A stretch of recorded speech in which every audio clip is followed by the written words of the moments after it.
Well, good morning and welcome to Still Up with 6, where the conversation continues. Hope everyone had a great and safe, fun indoor weekend. Good morning, Chris. We are in week 5 now of you being home. How's it going? Yeah, good morning to you. Still getting used to things around here as we get ready to let more people join us here on Still Up with 6 to answer your questions. I was just thinking to myself, I keep adding things to my home studio around here. By the time I'm going to have to break this all down and head back to the actual studio, I'm going to need a whole moving crew. But certainly still getting used to things, but finally settling into a routine around here. But we do want to get right to those questions, as we do have a limited time this morning. More questions have come to me over the weekend about the stimulus check, so if you have questions about that, we can answer those as well. If you want to give a little update, Heidi, though, if you've got access to the numbers, I'm not sure if you have that in front of you. Well, there it is, 755,000 confirmed cases across the U.S., 40,000 deaths. We do want to note, though, on a positive note, some 70,000 people have recovered from COVID-19. Nursing homes are expected to announce new measures in the coming days. We know today's big story and big talker of the day is that Texas is in the first part of starting to reopen. Today, all state parks will be reopening. So that is the first step to some sort of normalcy in Texas, and a lot of people are demanding that their states and their governors do the same and start the process to getting back to normal, opening things up. So we're going to have to do this in phases. Governor Greg Abbott's expected to announce a little bit more about that in 1 week. So that's one thing to look forward to today, is that the state parks are now reopening. Yeah, Amber saying may as well open everything back up. Stores have been packed with people the last couple of weeks. It looks like Black Friday every day at Walmart. Yeah, certainly there's been huge crowds at a number of different grocery stores and retail outlets that are open for essential businesses. And we do want to remind people to practice your social distancing. It's so important. And even as we start to move into these phases, it is so important that we exercise caution. This does not mean we're just snapping things and we're back to the way things were. We need to move so slowly in order to ensure that we don't see a second spike in cases. Yeah, that's important to note. I mean, there it is, phase 1, all the details on that on your screen. It's important to note that it's not going to be just a switch. It's not just going to be a quick snap and everything is back to normal. And Chris, I think you noted that, and it's important to remind people that it's not going to happen like that. It's going to happen in phases, stages. It's going to take timing. It's going to take practicing social distancing. It's going to take a lot of things and a lot of effort from everyone in the state in order for this to be a thing and to be successful. Yeah, absolutely. So let's get right down to answering people's questions, and we're going to have a couple different ones about the stimulus check, so let's get right down to it. Carol's asking, she has a disabled son in his 20s, filed him on our taxes. He has his own direct deposit because he draws SSI check. Will he get a stimulus check? Unfortunately, Carol, the answer to that question is no, and you're not eligible for the extra $500 because he is above the age of 16. So if he's filed under your taxes as a dependent and he's in his 20s, unfortunately, he is not eligible for a stimulus check. So I hate to be the bearer of bad news, Carol. It's a good question, and a couple of different people have asked me similar questions, but he is not eligible. Yeah, and Jared's answering as well, echoing what I'm saying. Yeah, if you filed him as a dependent, he is unfortunately not eligible for that stimulus check. I know that this is tough, and a lot of people are kind of falling through the cracks here. And so if you've got a specific question, make sure you're asking me. Yeah, and I think one of the most asked questions that we've seen here on Still Up with 6 is about the stimulus checks, is about your dependents. So we just want to note and remind everyone that if they're under the age of 16, they will be qualified if you file them as dependents for that extra $500. If not, or if they're older than 16 years old, they will not be eligible to get that. Okay, so we've got some questions from some different people.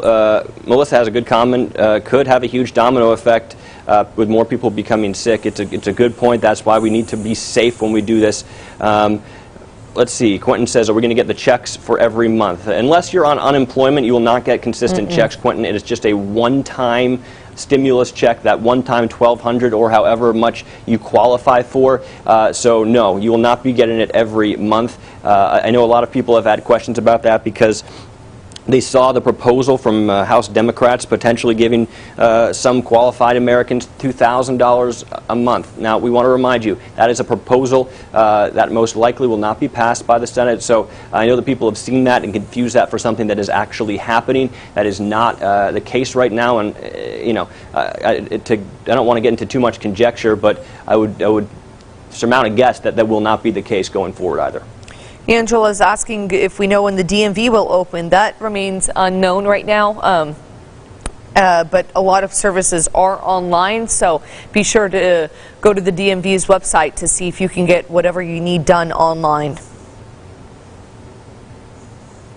So Tracy has responded to Carol, and I just want to give a little correction here. If you are a dependent, even if you have SSI, you're not going to get that.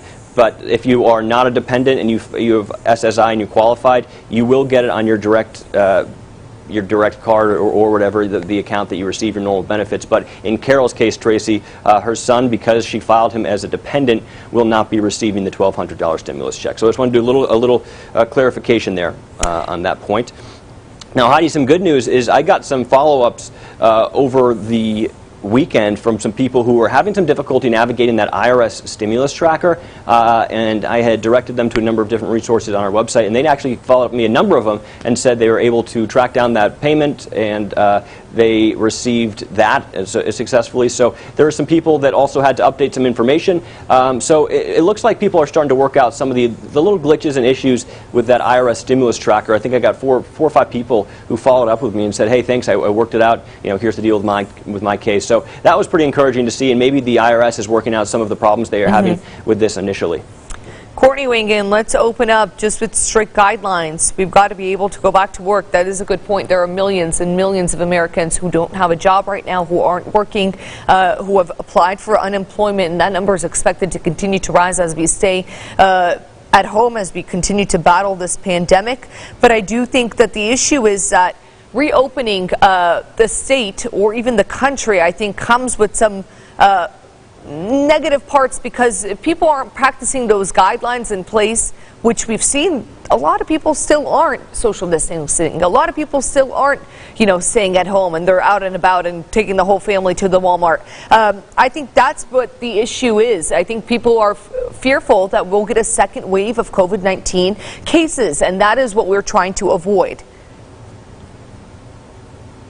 Yeah, absolutely. It's certainly the fear right now is we don't want to go back to square one and see a second spike. So that would be the best advice. If we've got to do this slowly, we've got to do this slowly and in phases. And we also have to remember social distancing guidelines and all of those health practices that we've become so used to. Trish is saying she still hasn't received her stimulus check. Well, Trish, if you're one of the millions of people that is getting your check through the mail, those will start to go out in May. So you're going to have to wait a little bit longer for that if you're receiving them through the mail. If you're not receiving it through the mail, you expected a direct deposit. Again, I want to redirect you to that to that IRS stimulus payment tracker. It's a good resource, and there could be potentially new information or updated information that you have to add on the IRS website. Yeah, and we do want to note for Trish and other people who still haven't received their check, we just dropped a link in the comments section in regards to that website that Chris just mentioned, where you can track it and see where it's at. But again, for the next 2 weeks, people are going to get it via direct deposit. So just know that it's on the way. To remain patient. And again, as Chris mentioned, if you are going to get your check through the mail, you can expect that in early May. So it's going to take some time. Again, we're still navigating through this. I think the IRS is navigating through this. The government's navigating through this. So it's going to take some time for you to get your check if you have not gotten it so far. Yeah, and let's just review a couple of the points that we talk about every single day here on Still Up with Sick, because there's always new viewers, and we want to remind people that these are some of the more commonly asked questions.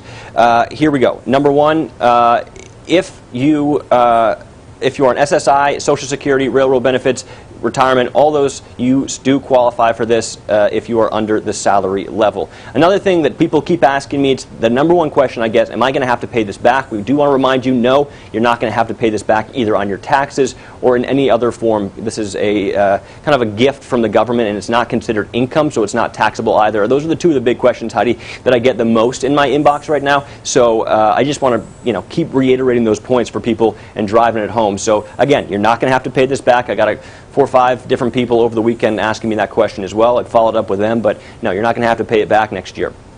And another thing that is really important to note on, Chris, today's Verify affects so many people because it has to do with pets and coronavirus. What can you tell us about today's Verify?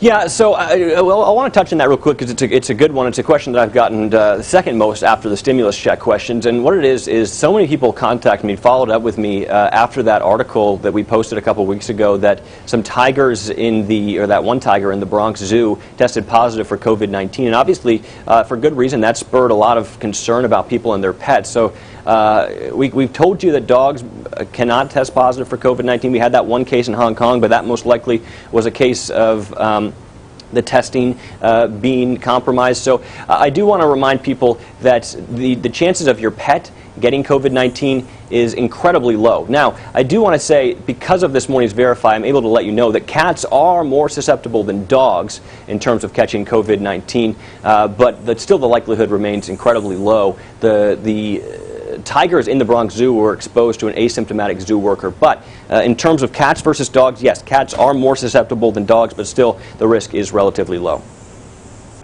And Courtney, I want to jump into a question from Courtney here.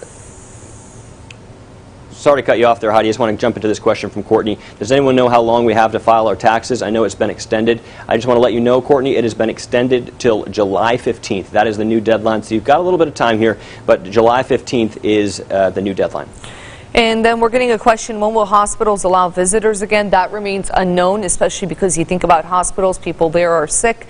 So it's really important that those measures stay in place for as long as possible, or at least until a vaccine is in place. So that remains unknown on when they will start allowing visitors.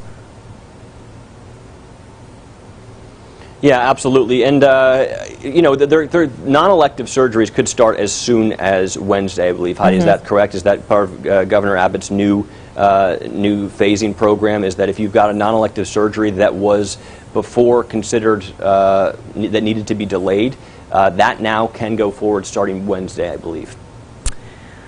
Well, we do have to wrap up here on Still Up with 6. We want to thank everyone who dropped their comments. We hope we got to a lot of your questions and answered them for you this morning. If not, we'll be back tomorrow. Same time, same place here on Still Up with 6. And, of course, text us today from 4:30 to 7 a.m.